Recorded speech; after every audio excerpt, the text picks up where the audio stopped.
BJP নেতাদের বেঁধে রাখুন, বাবা মায়ের সার্টিফিকেট চাইলে আটকে দিন, বললেন অভিষেক। পানিহাটিতে মৃত প্রদীপ করের বাড়িতে তৃণমূল নেতা নিশানা অমিত শাহকে।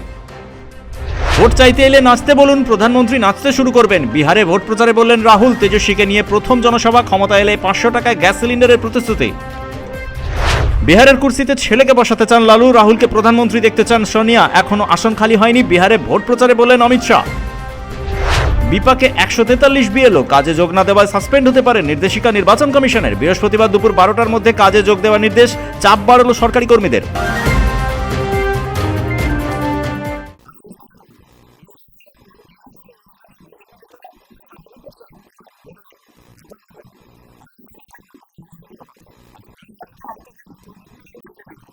বিজেপি নেতারা আপনার বাবা মায়ের জন্ম সার্টিফিকেট চাইতে এলে বেঁধে রাখুন, বাকিটা আমরা বুঝে নেব, বললেন অভিষেক বন্দ্যোপাধ্যায়। তিনি বলেন, এনআরসি এসআইআর করে বিজেপি নেতারা ভয় দেখাতে চাইছেন। তৃণমূল কংগ্রেসের সর্বভারতীয় সাধারণ সম্পাদক আজ যান খড়দায়। এনআরসি এসআইআর আতঙ্কে আত্মঘাতী প্রৌঢ় প্রদীপ করের বাড়িতে যান তিনি বলেন, বিজেপি ও নির্বাচন কমিশন মানুষের মধ্যে আতঙ্ক তৈরি করছে। কেউ ভয় পাবেন না,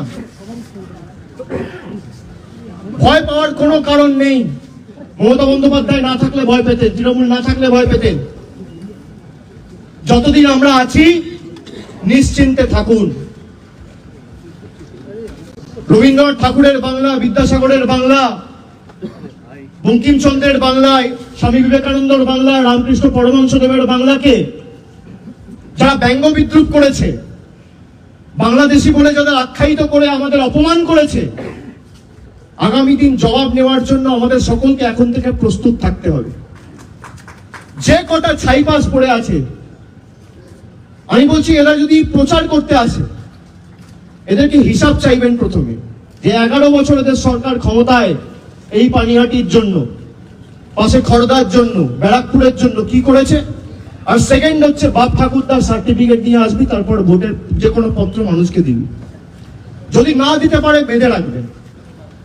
আমি আছি। 4 তারিখ থেকে এসআইআর শুরু হবে। 4 তারিখ থেকে 1 মাস যতদিন ফর্ম বিলি হবে, আমি রাস্তায় থাকবো। আমি আপনাদের পাশে এসে দাঁড়াবো, চিন্তা করবেন না। সুতরাং আমি সকলকে বলবো যে আপনারা একেবারে নিশ্চিন্তে থাকুন, ভয় পাবেন না। এলাকার প্রতিবেশী যারা আছে, বন্ধু বান্ধব যারাই ভয়ে আতঙ্কে রয়েছে, তাদেরকে আপনারা বলুন ভয়ের কোনো কারণ নেই। 5 জনকে বাংলাদেশি হিসেবে বাংলাদেশে পাঠিয়ে দিয়েছিল। আমরা আইনি লড়াই লড়ে তাদেরকে হাইকোর্টে লড়াই করে হাইকোর্ট ঘোষণা করেছে এরা বাংলাদেশি নয়, এদেরকে ভারতে ফিরিয়ে আনতে হবে। আমরা তাদের নিয়ে আসার ব্যবস্থা করছি।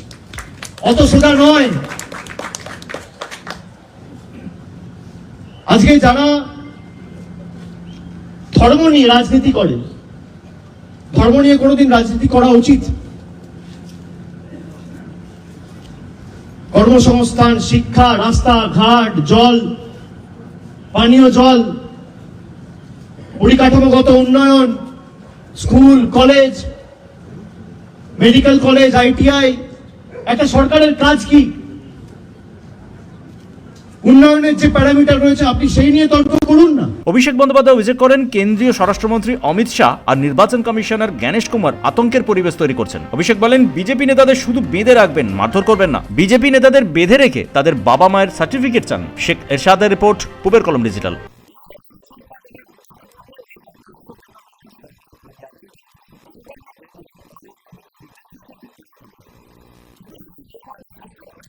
বৃহস্পতিবার দুপুর 12টার মধ্যে কাজে যোগ দিতে হবে, নতুবা ব্যবস্থা নেবে নির্বাচন কমিশন। প্রয়োজনে সাসপেন্ড করা হবে তাদের। মুর্শিদাবাদ সহ বেশ কয়েকটা জেলায় বিএলওদের জন্য সময়সীমা বেঁধে দেওয়া হয়েছে। নির্বাচন কমিশন সূত্রের খবর, 143 জনকে চিঠি পাঠানো হয়েছে। বিএলওরা দায়িত্বভার নিতে অস্বীকার করেছেন। কেন তারা দায়িত্ব নিতে পারবেন না তা জানাতে হবে জেলার রিটার্নিং অফিসার অর্থাৎ জেলা শাসকের কাছে। এই 143 জনের মধ্যে বেশিরভাগই কোচবিহার, মুর্শিদাবাদ ও উত্তর কলকাতার। যদি তারা কাজে যোগ না দেন তাহলে বিভাগীয় তদন্ত হবে বলে জানিয়েছেন রাজ্যের মুখ্য নির্বাচনী আধিকারিক। ইতিমধ্যেই বিভিন্ন জেলায় পৌঁছে গিয়েছে এমুনারেশন ফর্ম। বেশ কিছু জেলায় বিএলওদের নিয়ে সমস্যা রয়েছে। এই সমস্যা দ্রুত মিটিয়ে ফেলার চেষ্টা হচ্ছে। ব্যুরো রিপোর্ট, পূবের কলম ডিজিটাল।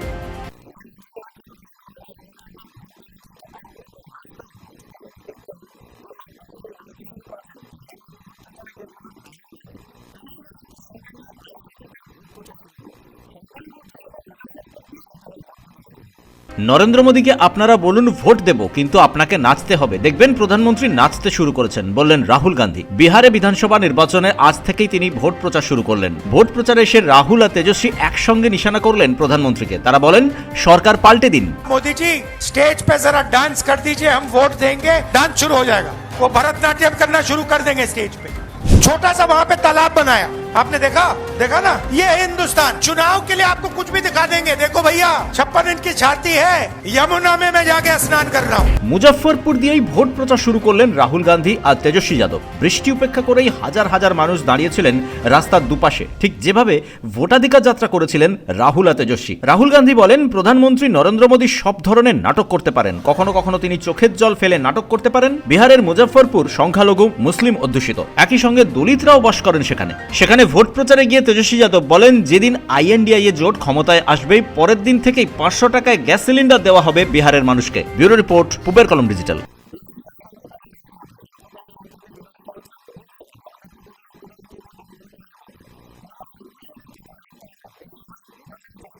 সংবিধান রক্ষা করতে একজোটে লড়াই করতে হবে মানুষকে, জগদ্ধাত্রী পুজোর উদ্বোধনে গিয়ে বললেন মুখ্যমন্ত্রী মমতা বন্দ্যোপাধ্যায়। আজ বড়বাজারে যান তিনি। মমতা বন্দ্যোপাধ্যায় বলেন দেশের নেতারা যে পথে ভারতের উন্নতি চেয়েছেন সে পথেই হাঁটতে হবে, মানুষকে বিপাকে ফেলে কিছুই হবে না। डेमोक्रेसी में सबसे बड़ा पिलर ये तो जुडिशियरी होता है, मीडिया होता है और डेमोक्रेसी होता है।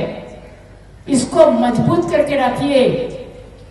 इसमें गांधी जी का लड़ाई है, नेताजी का लड़ाई है, बाबा साहेब अम्बेडकर का लड़ाई है, लाल बाल पाल का लड़ाई है, रविंद्र नजरुल का कल्चरल लड़ाई है, देशबंधु का लड़ाई है, राजेंद्र प्रसाद का लड़ाई है,